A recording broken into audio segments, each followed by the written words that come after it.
Welcome, everybody. This is Loud and Proud Orlando. It's Monday, June 27th, 8:39 p.m. Thank you so much for being live with us. We have a lot to talk about. Orlando lost against Cincinnati. We saw an alternate lineup. I think what we're aiming for, and I keep repeating this, and I think we've all done it in this show, is we're aiming for the U.S. Open Cup. So, we'll discuss what happened in Cincinnati for sure, because they, I think, found a way to beat us the past this season. I think we've lost every game we play against them, and that's something that definitely one past the Open Cup we need to definitely analyze and win, right? Win against Cincinnati. It's a beatable team. They just played very compact, and they did their game, and also the crowd was like incredible in TQL Stadium. We'll talk about that. We'll also talk about Nashville. What are our expectations against this tough opponent that we have, and our aspirations in the U.S. Open Cup. And we'll talk about that and more. With me is Dave and Paola. David, how are you today? Doing great. Thank you, Luis, Paola. I hope everybody had a great weekend, a good Monday. I want to start by saying that the club has lost a pioneer and an individual that was a friend not only to this show, but to all podcasters and content creators. And that was Diogo Kosho. Hopefully, Diogo, I'm not butchering your last name. Who for the last 8 years was a VP of communications, a friend to us all, somebody that was always accessible, somebody that was always willing to clarify situations with the club, rumors and things like that. And he has decided to move on. I wish you nothing but the best, Diogo. Mazel tov for all the work that you have done for Orlando City. I know that wherever you go, you're gonna do fantastic. And although I have already told you that on social media, I wanted to say here. With that said, yes, we dropped points in Cincinnati. There's reasons for that. Obviously, we're gonna discuss those things. I also want to talk about real quick our U17s defeated 1-0 Inter Miami Academy in the MLS Next Club playoffs, eliminating the our rivals to the south. That's always something to be celebrated. And on top of that, my friends, we had another victory by the academy, the U17s. This just in, have defeated San Jose Earthquake Academy in PKs. Moving on, U17s. These U17s are gonna be producing a lot of players for this club. There's a lot of talent in our academy. I'm very proud to say that. And lastly, over the weekend, specifically early this morning, around 1-2 o'clock in the morning, our Lions, Wilfredo Rivera and Ian Silva, played unfortunately in a lost cause 6-0 against Mexico. They played for Puerto Rico in the CONCACAF under 20 men's championship. Fortunately, they were not able to move on, but just getting there was something to be proud of, and the boys obviously will be returning back to the club soon. I already see that the comments are lining up. People are ready to talk about it. And with that said, Paola. Hi guys, happy to be here with y'all again, like every Monday. I had a good weekend. It was a tough loss for us in Cincinnati, but I was not expecting it, but at the same time I was. Because like Luis said, our priority is the US Open Cup. Um I thought that we were gonna be a tied, for being honest. No goals. It was the best game for Galese. We can talk about that later. Oh, But sure. for me it was tough. I never like to see this club lose. But at the end of the day, my our focus needs to be on Wednesday. Yeah, definitely. And I'm going to say this. I mean, Orlando played with an alternate team because Mauricio Pereira was down. He had a little knock.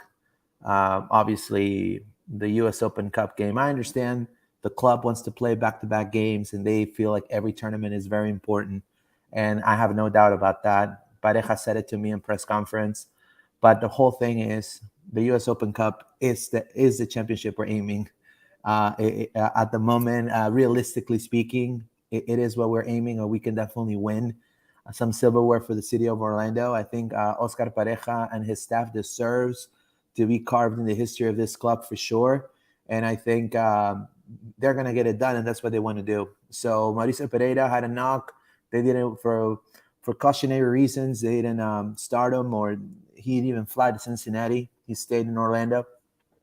Also, let's remember Robin Jansen, right? A big key in our defense. He was suspended, and then John Moutinho as well. He was dropped off out of the lineup shortly before the game. You know, he was feeling a little bit of a knock, little not sharp pain, but a little pain, discomfort. You know, during the warm-ups, and those are key important players for Orlando City.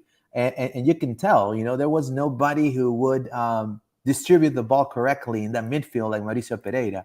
So I know many people don't like the way he plays. I know there's some people on Facebook that always say that complain about his level of play. But I want to say this year, he's been consistent, in my opinion. I think he has not disappointed one bit. And I think the games that we've missed them, we've definitely suffered. What do you think about that, Dave? No, absolutely. This is what I can tell you guys. Nashville is not. I'm sorry. Cincinnati is not a very good team. One thing they had. First of all, we're talking about an organization that has won 4 wooden spoons in a row.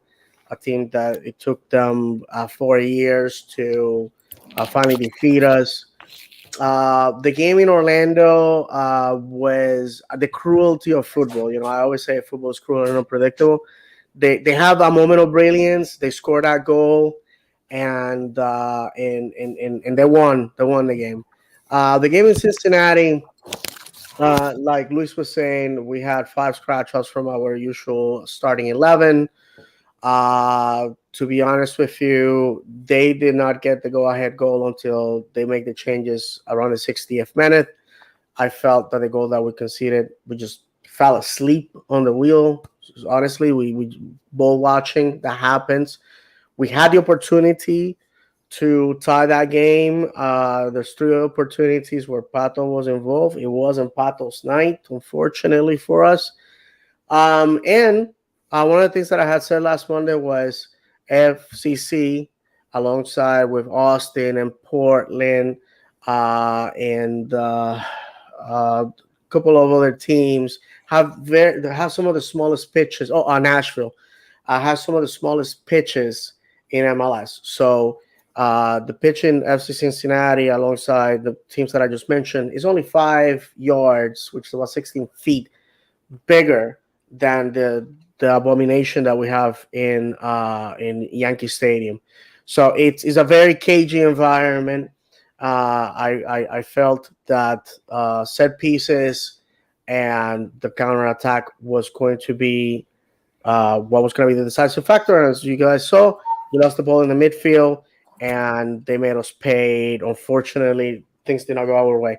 And I know all of you that are listening to me are upset because FCC, the Twitter admin, has made a meal out of a morsel. They posted the thing like with our Wikipedia, like they own us and all this other stuff.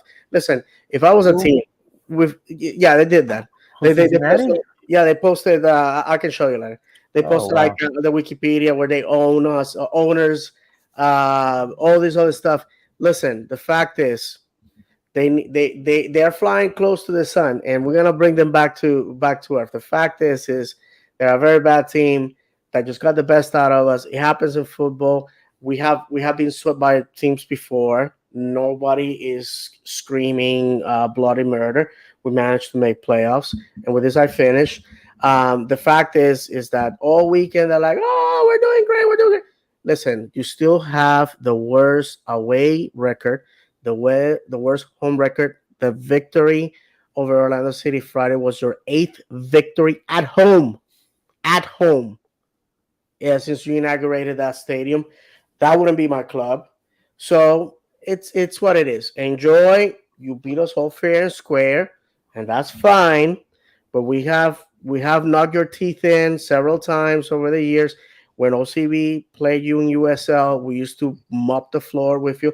A league where you failed to win championships. We won championships, just because we were feeling like it. So again, in football, if you are going to go to that level of disrespect and that level of audacity, unfortunately, football has ways to come back, bring you back to earth. To those fans that I interacted with and to the admin, I'm gonna tell you guys, I'm gonna give you the preview. I'm personally going to ship them a one of those big wooden spoons that our grandmas used to hang on the wall. I personally, with my own money, I'm going to send them a big spoon. I'm gonna send them up, or if they don't finish last, I'm gonna send them a plaque to remind them that they are not making playoffs fifth year in a row, but at least they defeated Orlando twice. And I already found the admin's name, the address, and everything. I'm gonna do that, and you guys gonna get to see it. Paola. the the reality is, like Luis said and David said, we were not in our top on Saturday. They were key players missing, and we were a headache for them in the first half. Let's be honest. The game started changing when Lucho Acosta went in. That's it. That's That's it. right. That's right. That's it. And we and what I like about Williams is he was nervous at the beginning, right? Because Monteño was supposed to go in, and then all of a sudden, hey, buddy, come on, it's your turn. If I'm a 17-year-old, I will be like, oh Lord. So, but he did a tremendous job. He had I like his long passes. He has vision, right? And the long passes that he was trying to get to Cara or to Facundo on the other side, that was amazing. So I'm expecting for him to develop, and it is what it is. This is the type of situation when you can see the development of the player. So Williams is getting, those kind of, breaking the ice kind of situation um with this game for sure. Antonio Carlos is back. He's not 100% because he told it in the after interview with Gabby, but he's back, and that's something that we need to look forward. He's not gonna. I don't see him playing 90 minutes on Wednesday. I could probably be I was wrong. surprised to see him. Believe it or Exactly. not. I will be surprised. So, and then like David said, we were just ball looking on that goal. If not, Galese clean sheet would have been the best clean sheet of all times in Orlando. You know, Um oh, go um, ahead, sorry. no, no, no. Go ahead. Finish your thought. Sorry. No, I was gonna say that Smith was the only one defender that he tried to go and help him, and he missed by a pinch, not by much, but we were like looking at the ball, and I was like, no, what are you doing? We almost got it. So, and like you said, David, Pato was not being him. Facundo, he lost a lot of the balls. I don't know what happened there. Like, it was a lot of miscommunication. I don't know how many candles Cincinnati turn on Saturdays, to be honest, so they can win us, but it was not our best, and we were still a headache for them. So We need to find a when Pereira is down. We need to find a replacement for Pereira for sure. I mean, we need to find someone in our mid that steps up to that plate. And that And has been a point of contention, Luis, and on who do we find. I think Facundo Torres needs to step up a little bit regarding that. I think Mhm. he could play the position, but I think he has the creativity to have free reins to create. He's done it in Peñarol. I think I believe he needs to be the one who steps up and then play with two wingers, and him not being a winger, him playing straight right behind the number 9, right behind the striker. And what happened yesterday is the lack of production of the offense. I mean, what happened against Cincinnati? It was a lack of production of the offense. If we're completely serious here, here's the actual, it was a lack of production. Andres Perea, unfortunately, he's a 6. He's not supposed to play right behind Urgent Cara. He's not a creator. He's not a play creator. I would have said, in my opinion, I would have done something completely different. I would have put Facundo right behind Urgent Cara because he'll have more free reign to create right there. He's played that position in the past. As winger, I would have probably put Pato right from the get-go. I would have not played with Andres Perea. I would have just played with Urso and Cesar Araujo. If I knew that AC was going to come in, then, what I would have done is Kyle Smith goes to left back and AC takes over that position, which I think is what I ended up doing anyways. But we're seeing, I think, a lack of depth in the attack. And I know there's going to be players coming in, but Erjan Cara cannot produce without Mauricio Pereira. I think all the goals he scored are because he's been playing in the team. Mauricio's been playing in the team. So we need to find that. And I think Facundo is it, in my opinion. I think he needs to create a little bit more. Now, I've also seen Facundo switching sides a lot, which I know he can do. But in this game, this team right here, it was a very limited team when it comes to depth. And yes, they got Brandon Vasquez, which is a really good striker. But Brenner, the Brazilian ex-Sao Paulo, he has not been producing the way their club wants to, and he's a designated player. In my opinion, I think Orlando could have. I mean, I think with Jansen, with the key players that we missed, Orlando could have easily won this game. I will say this, but we could not because we're halfway of the season, right? We could not have that. Everyone needs to play at the same level. So there has to be a plan B and a plan C. So we cannot just expect for Mauricio to play every single game. So we need to have a plan B, right? We need it. And so I think that I would apply, in my opinion. Let's read some comments before we switch to David here. Marco Rodriguez, he says, hello, LPO. Wanted to say hello now, but I will catch the show later tonight. Thank you so much. Jesus Gamboon, the U.S. Open Cup is a different tournament. I don't think it matters how you're doing in the MLS. One bad night and you're out. That's completely right. Citrus FC says Mukhtar is playing as player of the week. Bad time to play Nashville, but let's get it. Hoping for the best. True. I mean, this is where you quoting can only play who's in front of you. Exactly. El miércoles vamos con todo, dice Jesús Jamundi. Un saludo. Así, aguante, Jesús. Yeah, but I mean, honestly, I asked Oscar Pareja, hey, which game is more important, Cincinnati or the one coming up on Wednesday? We have talked about this ad nauseum, Luis and Paola. The fact is that $300,000 CCL spot, a trophy. If we went to we have to win. Listen, how it's configured right now, to me, the winner of the Open Cup 2022 is going to be one of the teams in the East. And I'm going to tell you why. And I know that Nashville is in the West, but it's an Eastern city. Come on, let's be honest with that. Right now, the two teams in the West are Sacramento, which is a USL Championship team, flying high, giant killers. We have seen this before, friends, where teams from the lower leagues get deep into the cup and then they're brought back to earth. Okay? SKC is not a very good team at the moment. We may have a surprise if Sacramento makes it to the final. With the firepower that we have in the East, chances are the Eastern team is going to be the favorite, hands down. So that's that. Nashville is a very dangerous team. I have said this many times. Gary Smith was the manager of my team, Stevenage.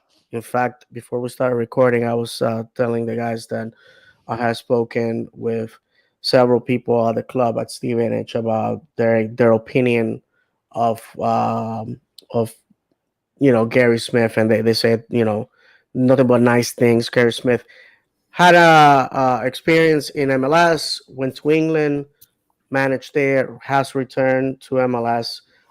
He loves attacking football. I actually watched some videos of his time with Stevenage, and that is super attacking football. It's one where it punishes you by by distributing the ball from the midfield to the wings and then attacking from there.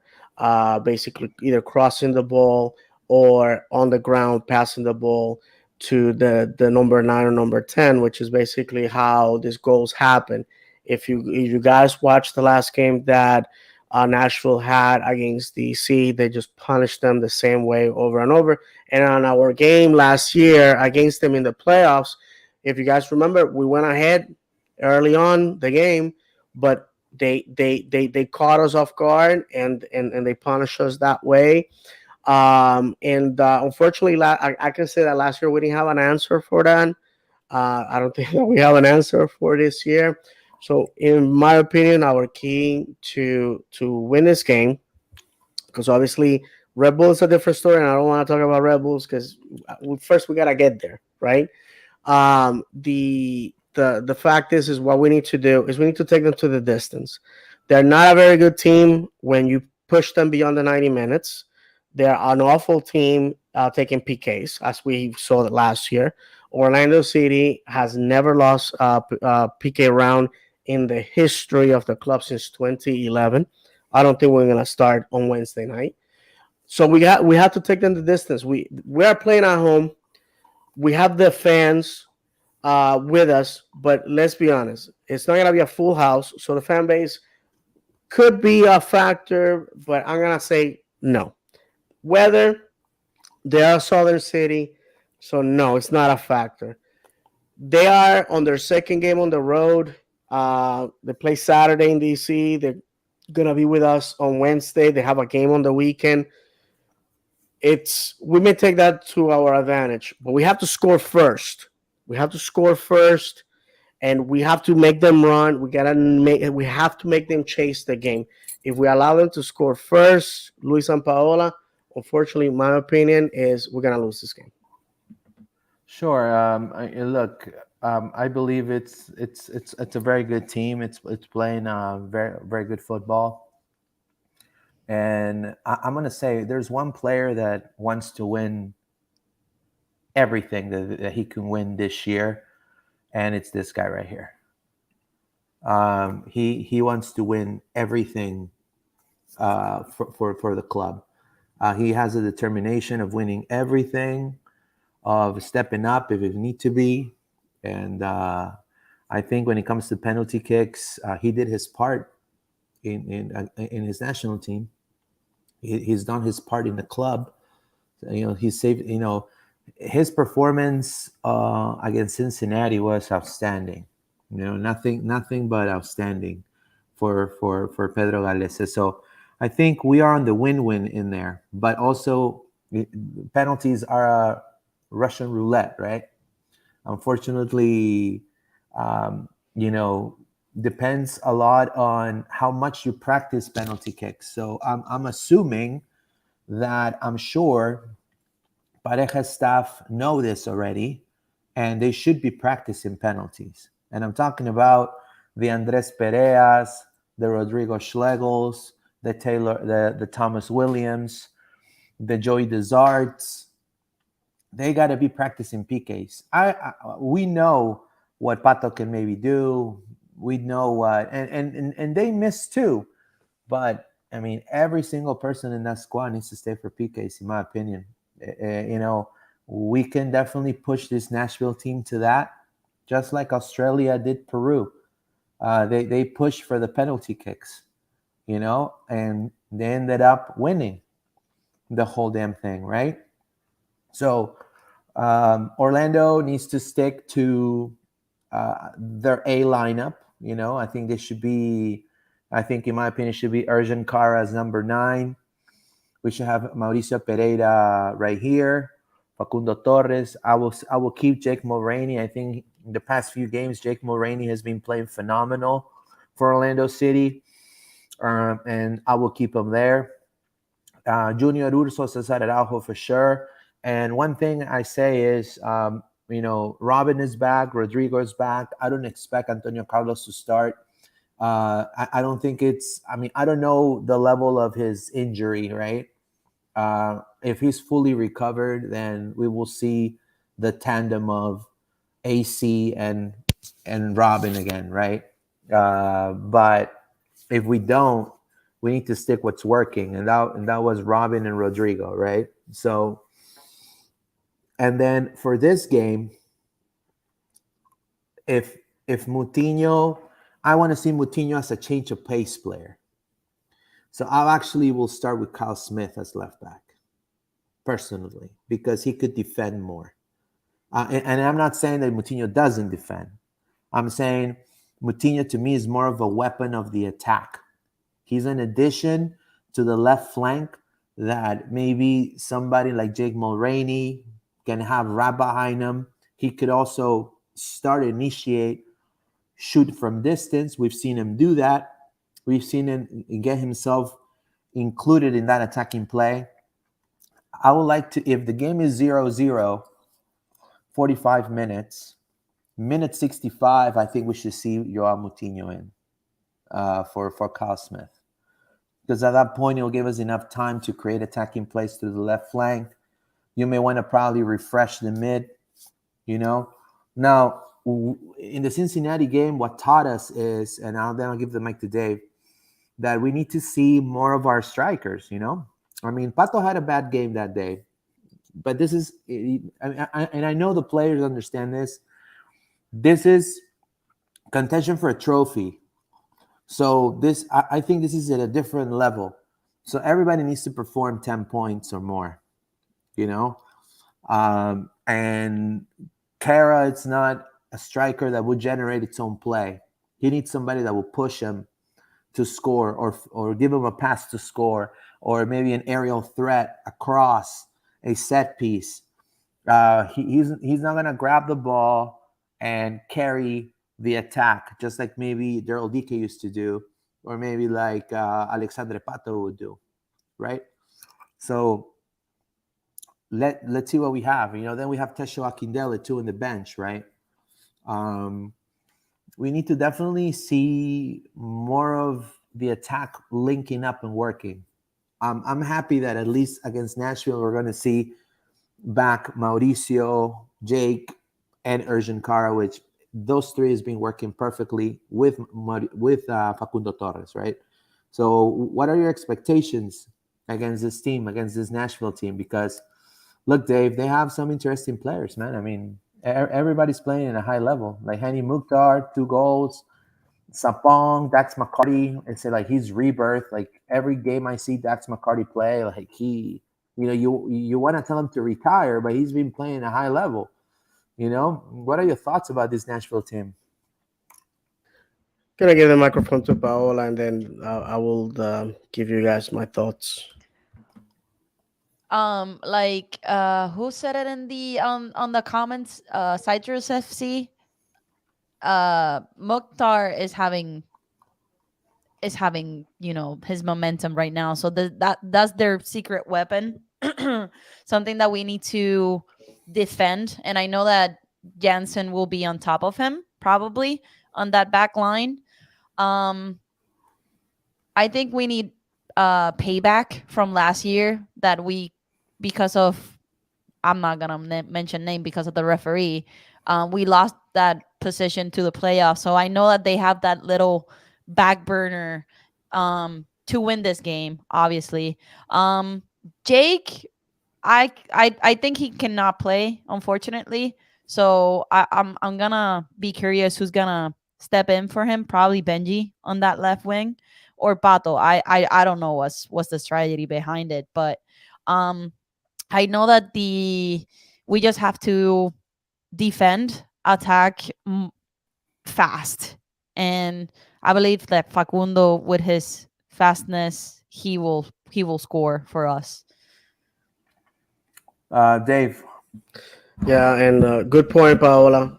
Unfortunately, Jake Mulroney cannot play for us because he already played for Atlanta at the beginning of the tournament. So True. once you play for a team, you can't play for another, which is a shame because as a Stevenage fan with Stevenage friends on Wednesday, I would have loved to see that a former player, former manager on the pitch, see how that will work out. Hani Mukhtar, CJ Sapong. That's it. These are players that got our number, that have hurt us in the past. You have to, you have to, you have to neutralize them. That's point blank. We have to neutralize them. I was telling fans on Twitter that if we win the Open Cup, we earn it. And everybody's telling me, well, you earn every trophy. Yeah, sure. But here we're facing demons. Okay, a team that has been a very voguey team for us, and if we win, we're gonna be facing a very good Red Bulls team that got our number. That they managed to defeat us easily. So it's not gonna be a walk in the park like other clubs that have managed to win the Open Cup by playing a bunch of lower league teams or teams that are in bad shape, and then they get to brag that they go to CCL two years in a row under the same trophy. But that's a story for another day. I think, just like we were been saying, the club represents our community, and the fans, I see themselves identified with the club, who represents our city. The players definitely play for our city, and I wanna give you guys something very personal. I have said many times that in my personal life, I had to fight against adversity. I come from humble beginnings, and I have managed to do big things in my life. I had never let people who told me, "Hey, you're too short. You have an accent. You don't have the right connection." I never let any of that stop me. Look who's gonna be on the pitch come Wednesday. A guy that used to work at a horseshoe factory driving a forklift, Robin Jansen. Um, a g Three guys that come from nothing, from nothing. They are the meal ticket for their families to get out of poverty. Gaston Gonzalez. Well, Gaston Gonzalez not gonna be on the pitch, but he plays for the team. Gaston Gonzalez, Facundo Torres, Cesar Araujo. You have you have a player like uh, Kyle Smith, who just got elected uh, to his high school's Hall of Fame. Congratulations, Kyle! A guy that was working as an accountant, and on a whim spent $250 to go on a tryout with Louisville City. We have players on this team, Thomas Williams, Wilfredo Rivera, players that have beat the odds. If that doesn't motivate you, that doesn't get you excited, I don't know what will. These are not superstars. These are not guys that their fathers were superstars, and they were given the opportunity to play in an academy of a big club. And these are guys that everything they had to claw every inch to get there. And those are the guys that are going to be on the pitch on Wednesday. So if you can make it, let's go and support the boys, because Oscar Pareja had a 20-minute speech with the boys this morning, where he reminded them who they're playing for and what they're playing, who they're playing for and what they're playing for, if that makes sense, right? Um, this winning a trophy. It's gonna be a monumental moment for our club For the and city. for the city. For the city, thank you, for the It's city, for the city. for the city. Monumental, Orlando hasn't monumental. won anything, Absolutely monumental. unfortunately. So we have to be there to support our team, friends. We have to support our team. I'm gonna make the sacrifice Wednesday night. Listen, I have 2 meetings and 2 service calls Thursday morning. My first meeting is at 7 a.m. So I am gonna make the effort. I'm gonna make the sacrifice because my team needs me now more than ever. If we lose, there's no tomorrow. There's next year. Okay, great. But the opportunity is now. We don't know what's gonna happen next year, my friends. Like we have said before, we are 3 games away from glory, and we have to win. The boys are gonna sweat that jersey for sure. I know that, but we have to go support them. And again, these are the moments that we live for as fans. If we lose, you know what? Not the end of the world. Thank you for great effort. Excuse me. That means that now we can put all our energy into making playoffs, which we are going to. But if we win, friends, if we win, we are going to defeat a very good Nashville team. There's not gonna be any excuses. Now, the Alexi Lalas and the Twelmans of the world are gonna have to shut up and finally admit that we're good. And if they don't, that's fine. That's fine because those people probably are never going to give us credit. They're never gonna give us props. You know, you don't hear Alexi Lalas, you don't hear 12 talking about Open Cup. You know why? Because the LAFC is not there. LA Galaxy got destroyed by a USL team. You don't hear any of that. Minnesota United got bounced out by a USL League One team. You don't hear any of that. You don't hear any of that. All you hear is these clubs are supposed to win anything. So they always downgrade because Atlanta's not there, New York City's not there. Listen, we're gonna win that championship, and that the road to the championship starts Wednesday. To me, one of the key things that Orlando can do tactically in this game is win the mid. How do you win the mid? I'm gonna put the picture of the lineup for Nashville for last game. So hold on, where's that? It's right here. There you go. So you got Leal, Dax McCarty, and Davis. Out of these three, Leal is their change of pace player. They're the ones who he could, get himself into the attack. He could shoot from distance. He's the most dangerous guy, in my opinion, in them three. Dax McCarty, he's a hothead. I'm going to say this. He's a hothead, and we need to take advantage of that. This is where we get set piece plays by pissing off Dax McCarty. He's already shown that he's a hothead. So we need to take advantage of that. And we have dynamic players in the mid. We have a player that never gives up. That is Cesar Araujo. I actually think it's going to be quite a cool matchup to see Cesar, which is half his age, step up to him and winning that 1v1 battle against Dax McCarty. In his hometown. Exactly. And then you have Junior Urso. Junior Urso could be that player that could fall on the ground and free kick for Orlando. And we need to take advantage of the set piece. Now, Orlando doesn't need to, even though we're playing at home, I believe because of the opponent that we have, we need to be very cautious. We can't just attack and go for the kill right away because this team on the counter could kill you. I mean, it is the truth. I mean, they have dynamic players on the counter. That's why they play with five. I mean, it's a five out the back, but these two right here. So Mule and Lovitz, they are the. So it's five defenders, but these two, they stay compact and attack together. So in a way, there's five people in the mid, right? It becomes kind of like a wall.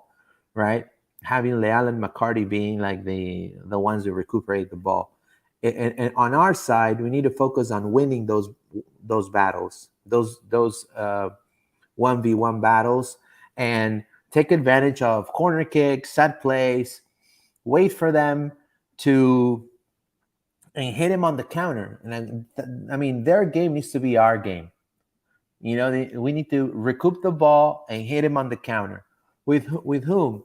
I mean, when Mulroney won't be there, it could be Benji Speed, Facundo Torres, or Alexandre Pato if he's going to play on the right side. But we need to do our game that way off the counter. And if the game stays 0-0, then again, penalties, right? So that's something that it's going to be, in my opinion. I think we have a little bit of an advantage because of the keeper that we have, because of Pedro Gales.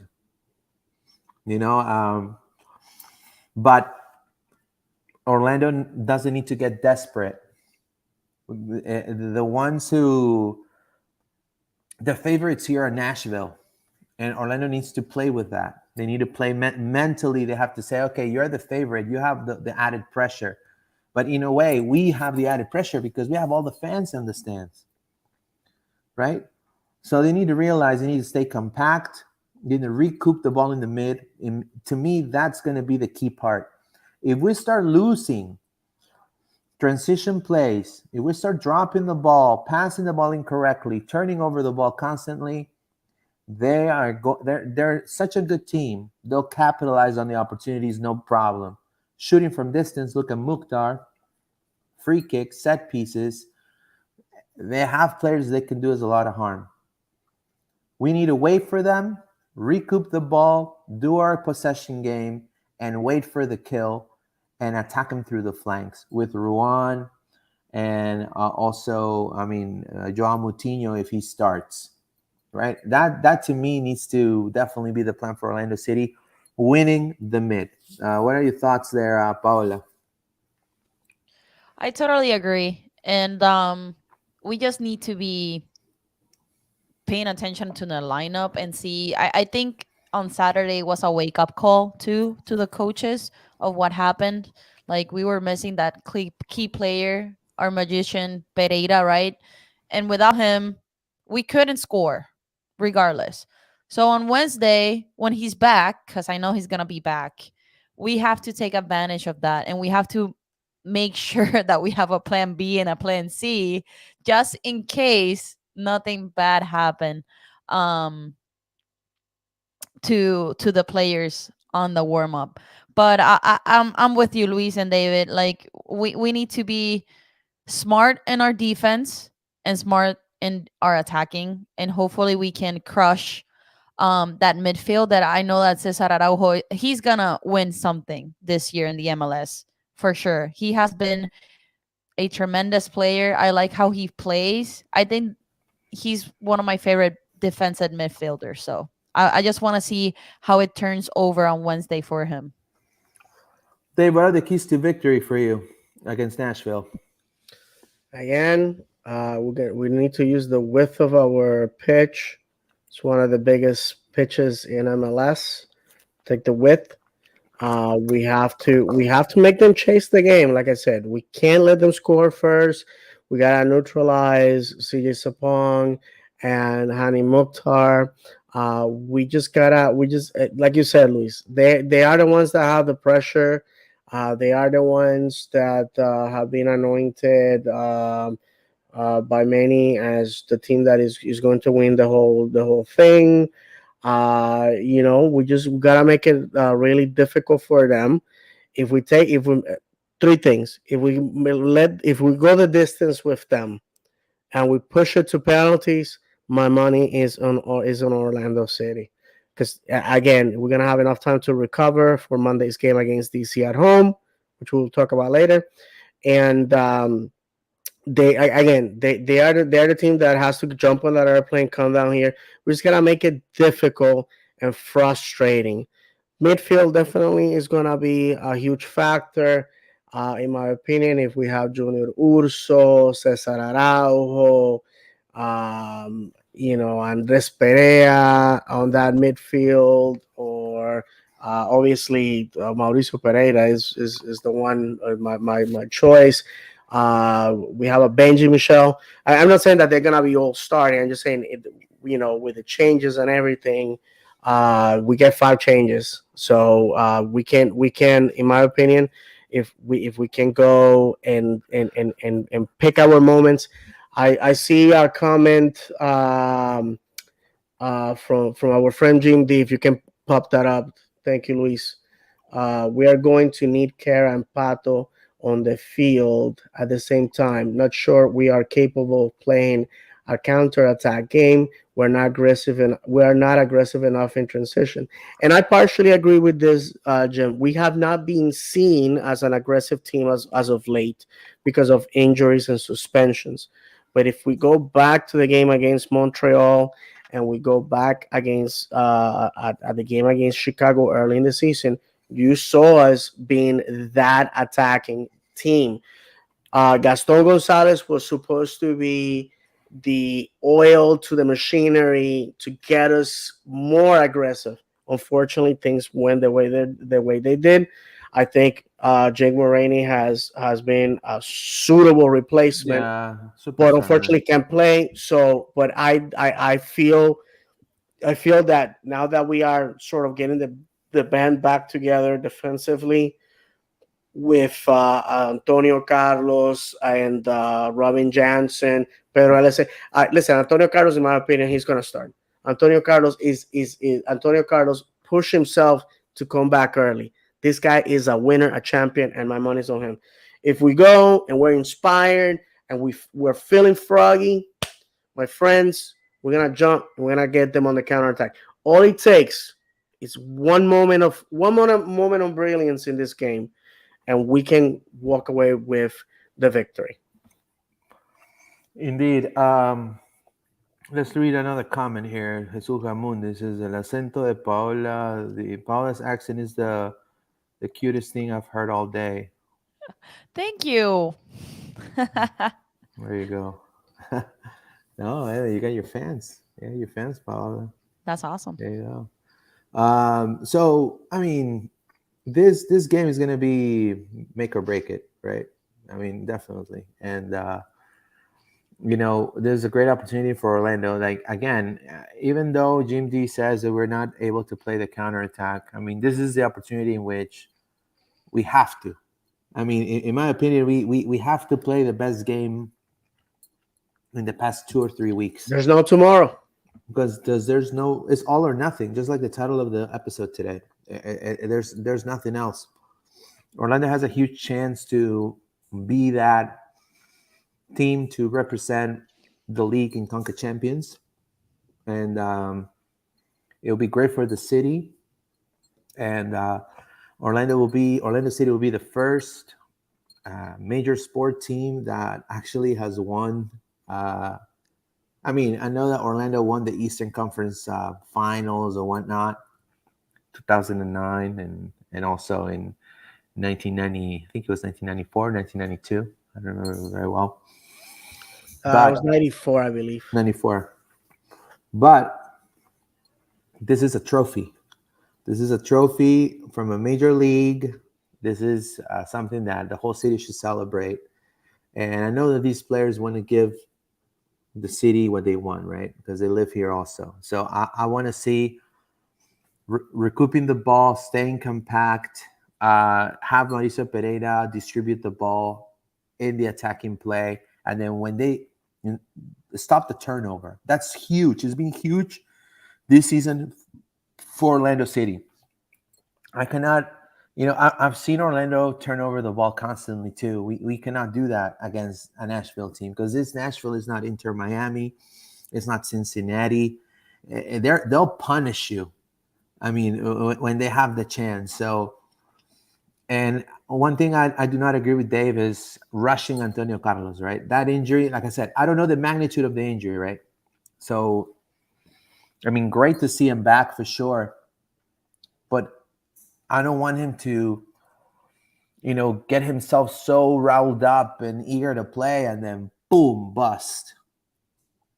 We miss him the rest of the season and probably the beginning of the season for next season. So we need to take him step by step. If there's a tandem that's working, which is Ruan and Rodrigo, let's start with them and then maybe add Antonio Carlos later on. That would be my suggestion because I want him not to be injured. Right now, if he's fully healed and he wants to do it, then that's fine. But we need to definitely in the second goal for Cincinnati. I mean, the back line fell asleep in the second goal for Cincinnati, so we need to definitely take a look into that. What are your thoughts, Paula?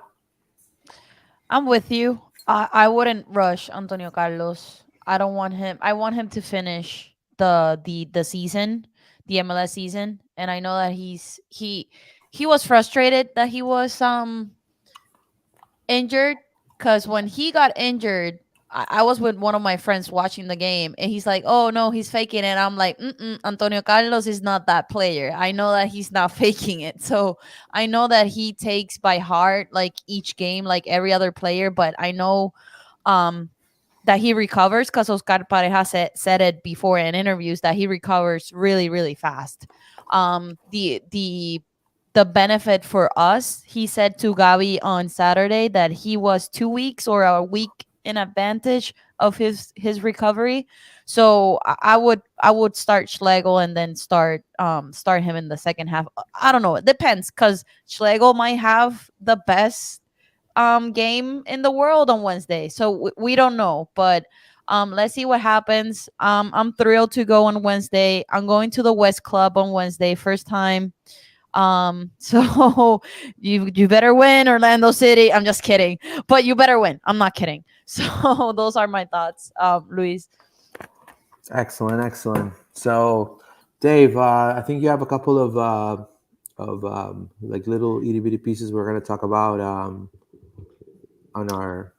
Yeah, absolutely. So obviously, this game means the last game in the month of June, and regardless of what happens, the month of July is critical, my friends, because this season we already played 17 games. That's half of the 34 games that we had on schedule.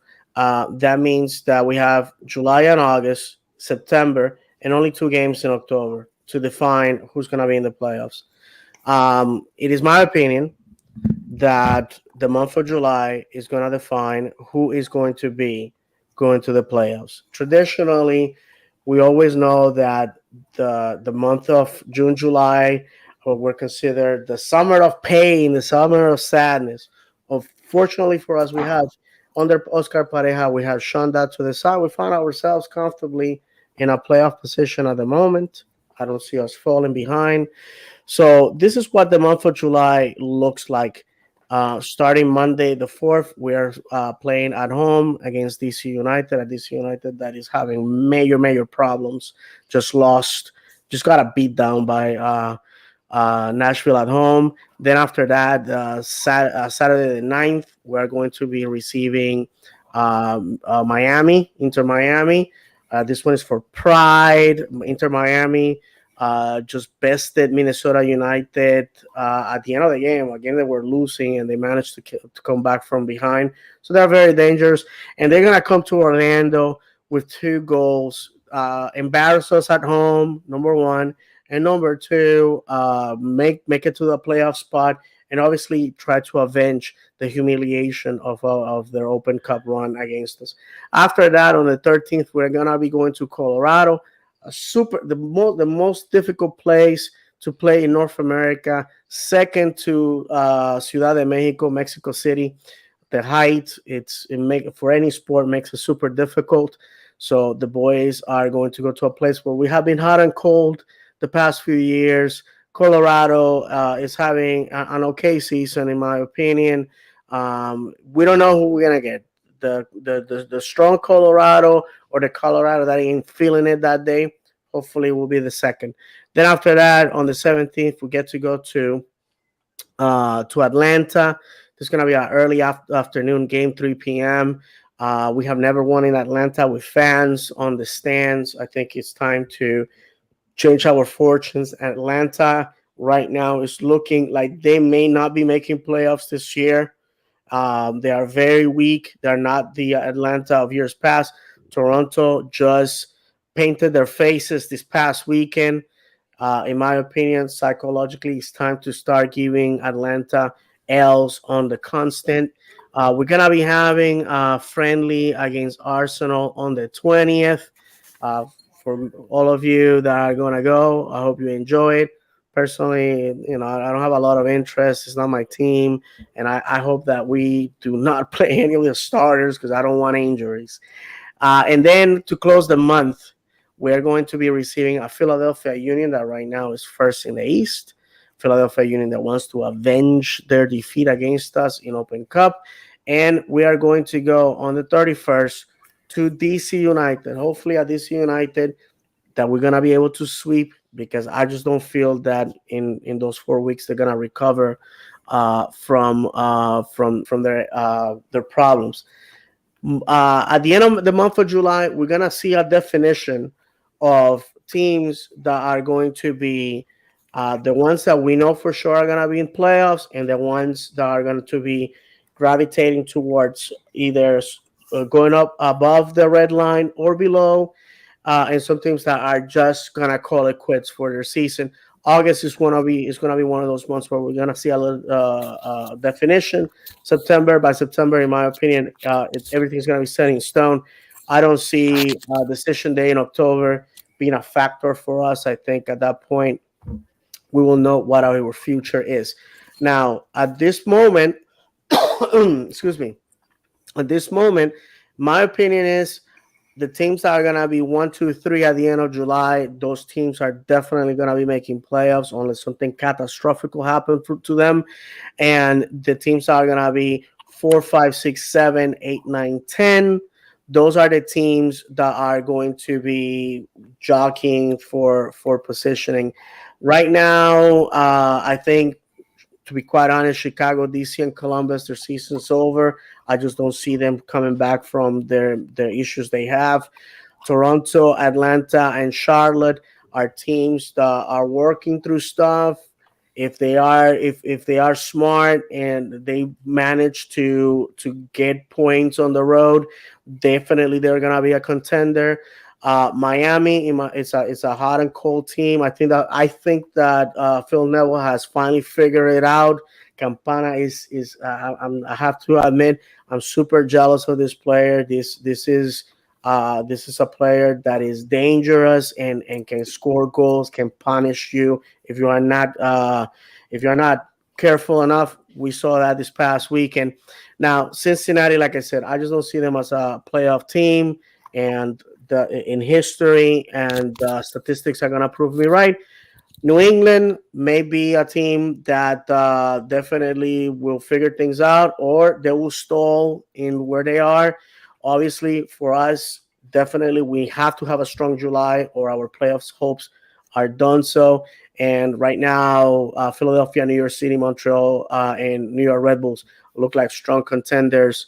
They, they have nothing going for themselves other than this tournament. Out of the East, only us and New York Red Bulls are clubs that are still having aspirations in Open Cup, and so that means that we are playing against a lot of teams that the tournament, it's everything for them.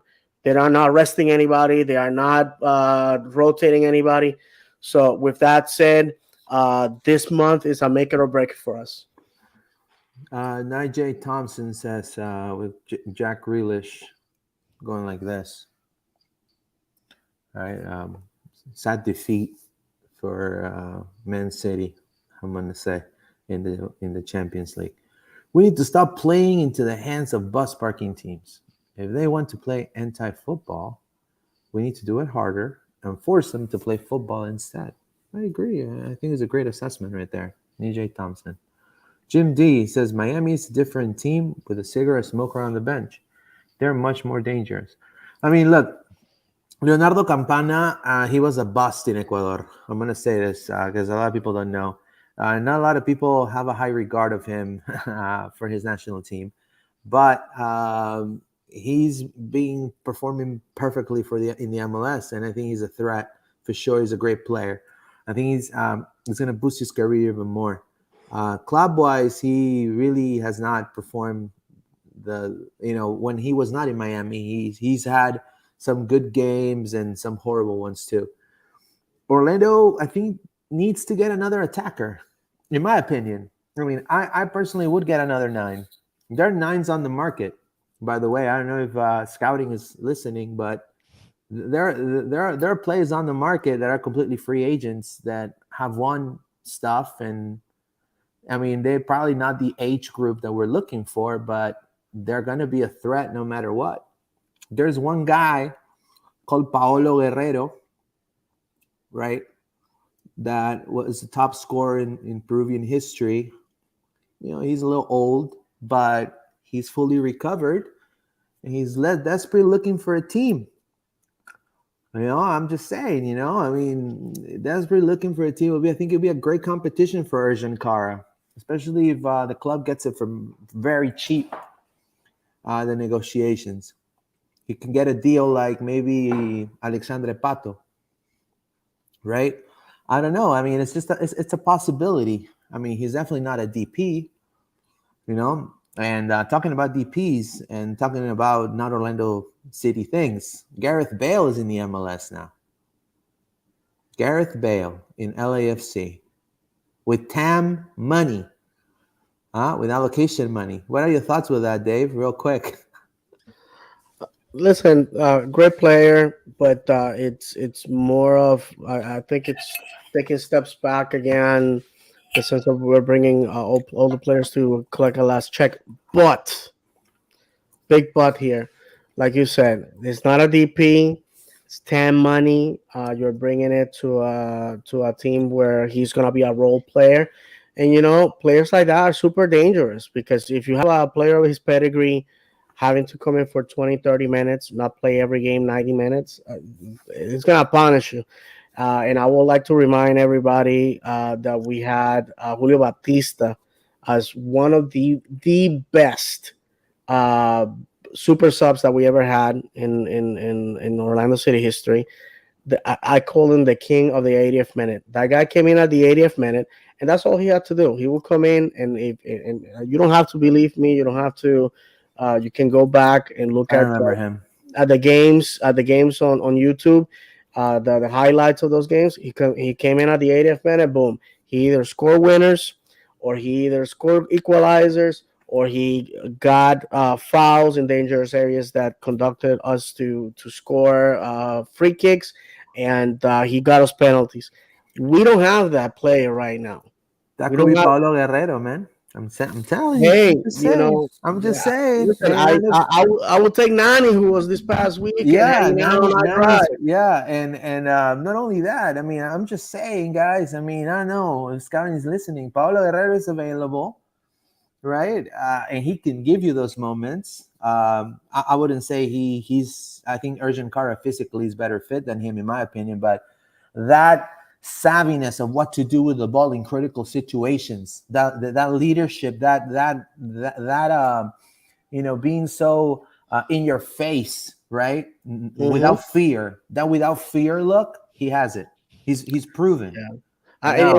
Listen, and I don't know. Yotun wants to leave Peru. By the way, that's another thing that I wanted to mention. Peru, Yotun wants to leave Peru. We'll take him. I will take him back. I don't mind. Yeah, I'll drive to the airport right now. I'm just saying.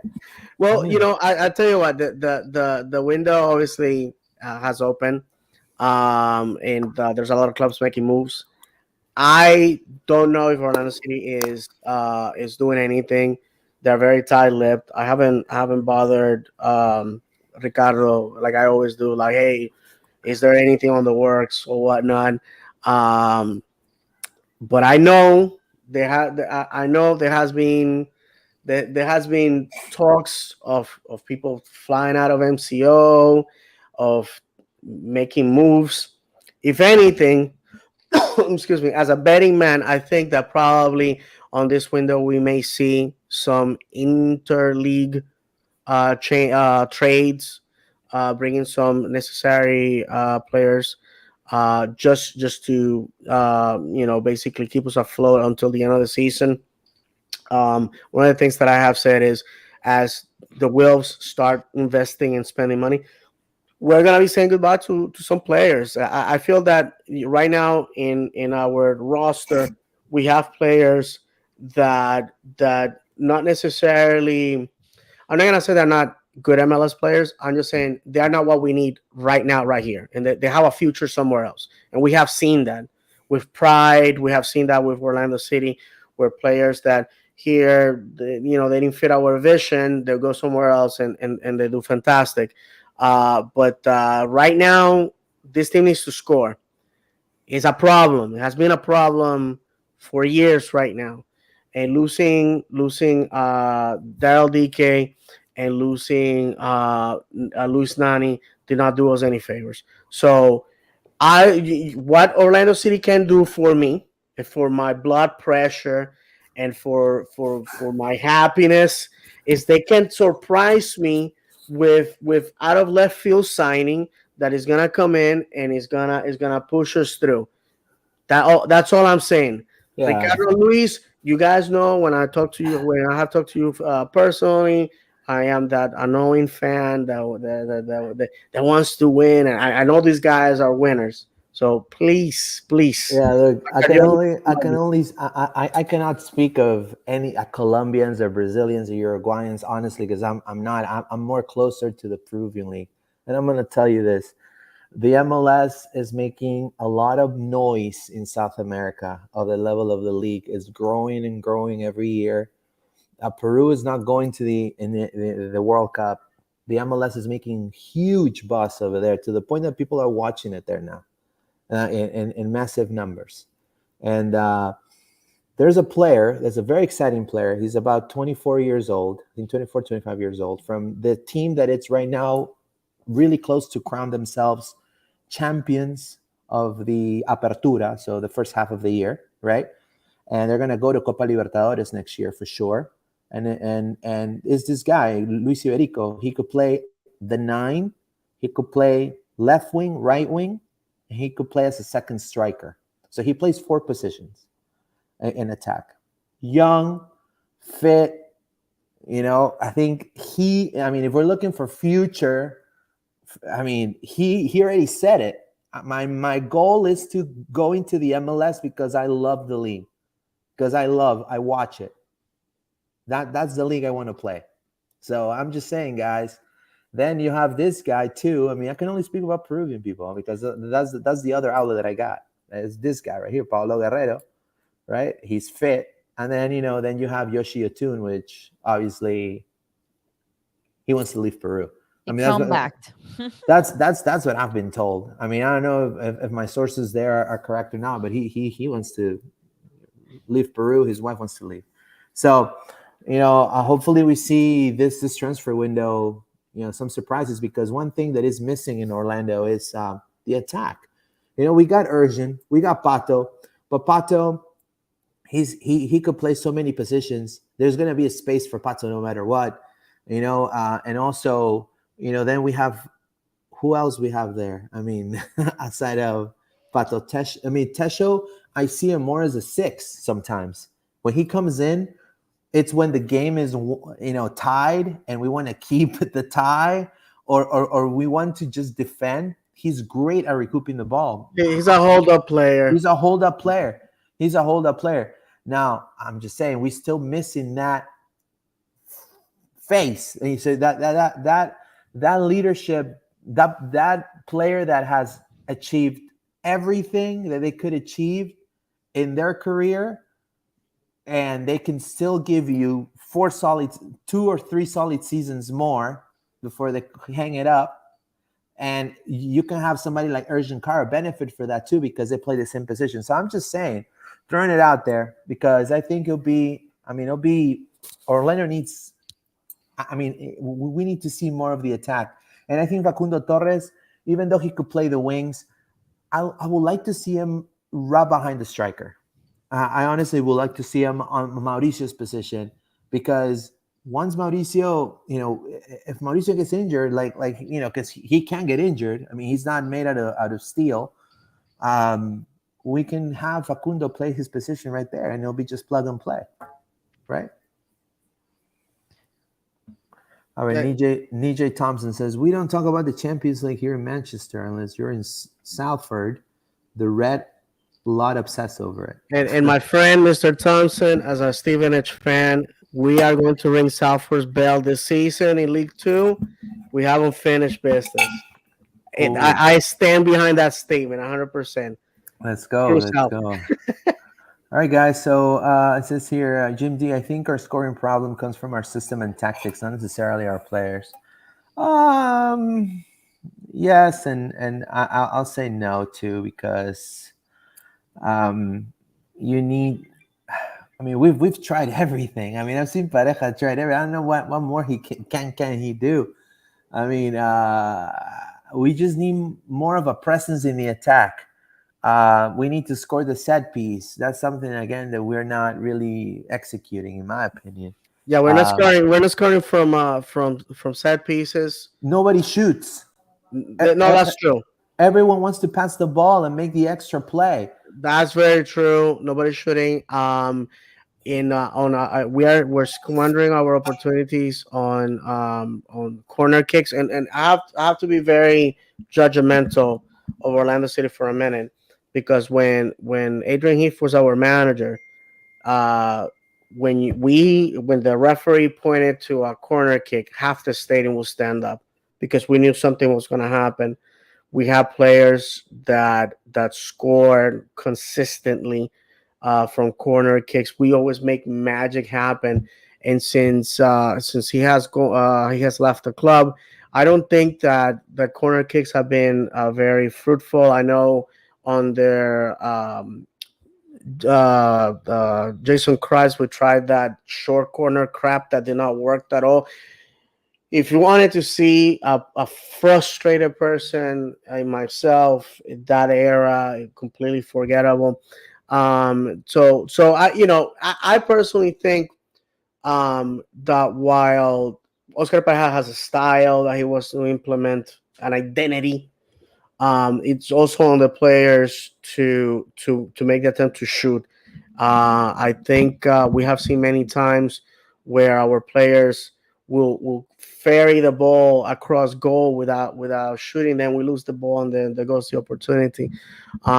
This is I would like to see a more attacking Orlando City, a more aggressive Orlando City.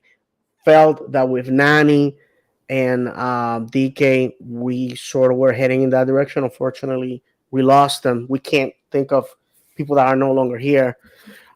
So hopefully, like we have said, this summer window we make some additions, and then in the winter we fine tune it again. Before we end up the show today, I want to thank everybody that's been live with us. And obviously, if you've missed it and you're listening to this on Spotify and Apple Podcasts, thank you so much as well. And make sure you subscribe to all our channels. They're in the description. If you click on the link, the description, you see all our outlets, all our channels that we are live at the moment. And you can check us out also on Instagram and Facebook and YouTube. Nijay Thompson says the players haven't taken enough responsibility in a lot of matches in the attack. I think every I mean, this is the way I apply it because of South America. I don't know how it is, but the way it is in South America, in my opinion, there is a leader in each part of the field. So you have a leadership role in the back line, which is usually, in Argentina, it used to be Zanetti at some point. In Brazil, used to be Dunga in '94, right? He used to be the coach of Brazil at some point, right? Or Tafarel, the keeper. In Peru is Pedro Galese, right? In Orlando City, I think you see the leadership from Pedro and also maybe from Antonio Carlos, right? Now in the mid, you also have a leader there, which is Mauricio Pereira. He's the captain of the team, right? He's so important in the scheme of things for Orlando. Without him, we suffer. So we have his presence. But up front, we have youth. We have Virgin Cara, a dynamic player. We have also Alexandre Pato. But again, I think we are missing something still. I don't know what it is, but I think Orlando needs to. I wouldn't say it's the system because they've tried everything with the system. Yeah, they've tried Pato on a wing, Pato behind as a 10. I mean, something is there still missing, and hopefully, in this transfer window, we're able to find it, just like we did with Mulroney. Oh, David, you're you're mute. muted. You're muted. We're missing Kevin Molino type player. That's that. Personally, I think that we need to have this type of it factor player, this protagonist, protagonism that Oscar Pareja always mentions. We need a player like that. I felt that Benji was gonna give us that. Benji knows he is in a contract year. Benji's a local. He wants to stay. I see his urgency. I don't think that Benji will be here next year if he doesn't step up his game. He knows that. I'm not. This is something that is well known. And Benji, if pressed, he will tell you that. I think that this game on Wednesday is the game for players to say I'm today's the here. day. Right. And to give the microphone to you guys, maybe Paula to add something. Paula. The if we want to remember when we play New York City in the playoffs in 2020, what happened? Unforeseen moment, and Rodrigo Schlegel just stepped up to the moment, and he managed to do it because that's what winners do. That's what winners do, my friends. They go and win games. And I feel that in a historical moment like this one, because listen, I don't mind losing Wednesday if we go out there and we give everything we have. We don't roll over and expose our belly. Well, I don't want that because part of the game is losing too. It's unfortunately it is what it is. If the other team is better than us, I have absolutely no issues losing. But we have to have players that just to quote Benji Michel, I will die for this club.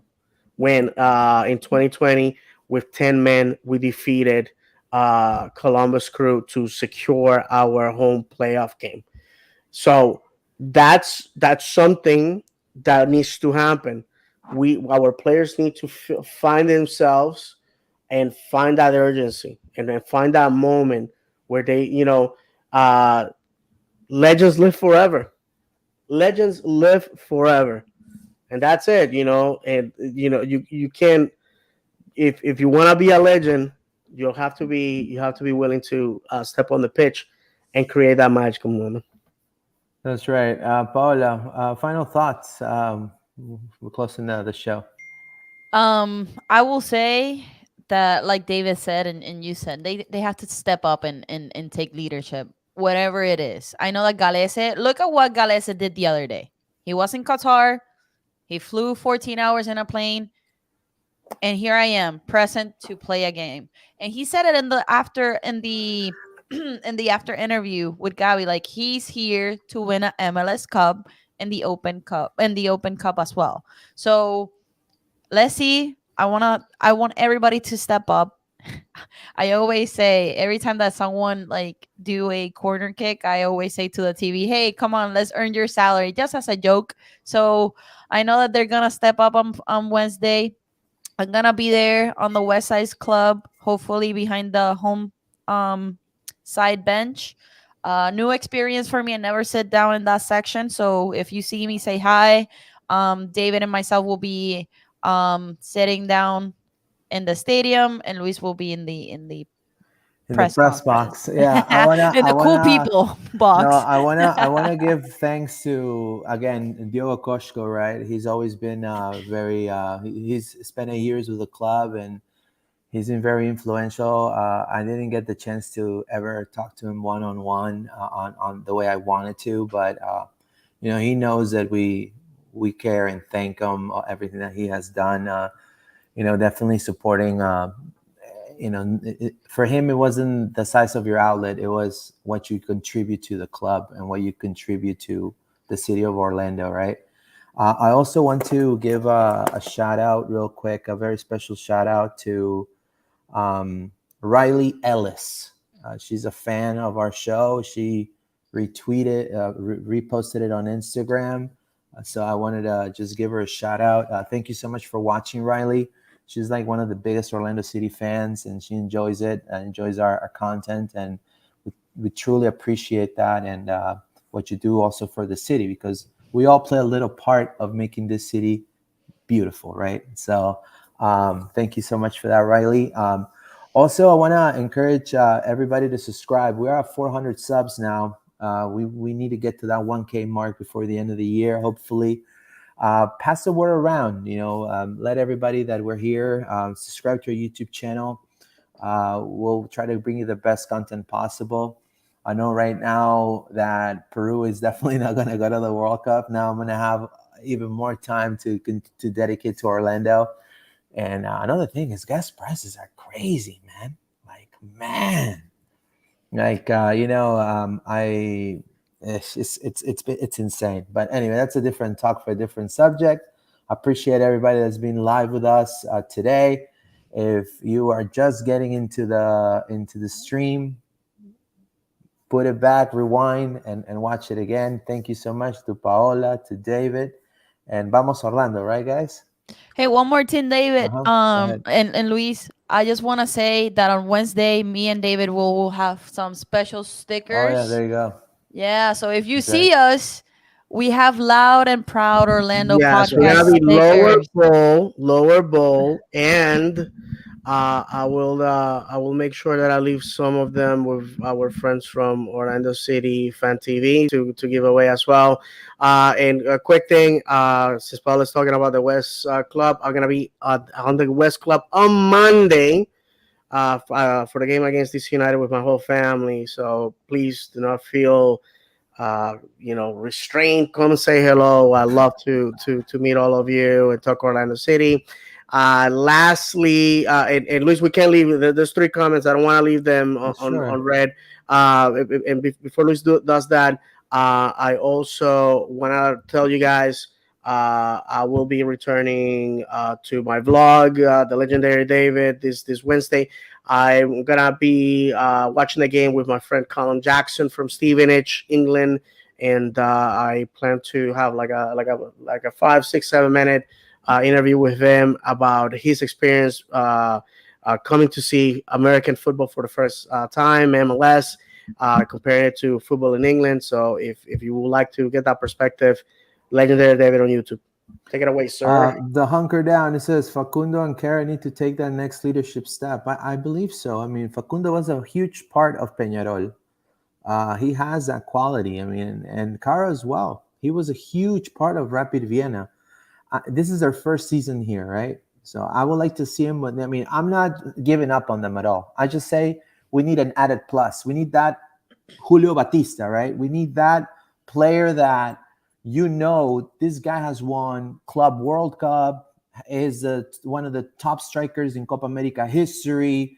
This guy, he sees Carlos Vela and he's like, I don't care who Carlos Vela is. I've accomplished more. He sees Zlatan Ibrahimovic. Is like, I can, Gareth Bale. Oh yeah, I've done this, I've done that.